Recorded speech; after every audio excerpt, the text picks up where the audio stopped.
नमस्कार दोस्तों, मघी गीत बहार में सभी को स्वागत है। आइए आज एक छोटा सा प्यारा सा देवी सुमरन का गीत लेकर आई हूँ। कैसा लगेगा आप लोग कमेंट में जरूर बताइएगा और सुनने के बाद आप लोग लाइक सब्सक्राइब शेयर जरूर करें। तो आप शुरू करते हैं। हम करबै सुमरन तोहार महारानी, हम करबै सुमरन तोहार महारानी।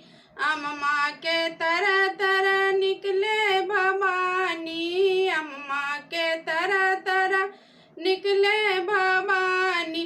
ऊ अम्मा बौरन लाग महारानी, ऊ अम्मा बौरन लाग महारानी।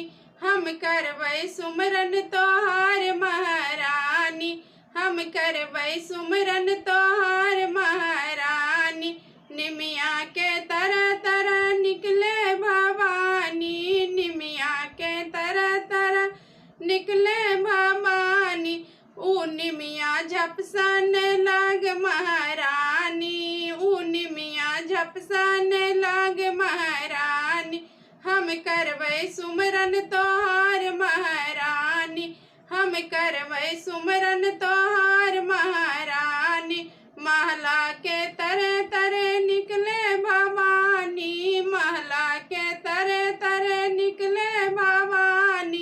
ऊ रजवा बढ़न लाग महारानी, ऊ रजवा बढ़न लाग महारानी। हम करबै सुमरन तोहार महारानी, हम करबै सुमरन तोहार महारानी।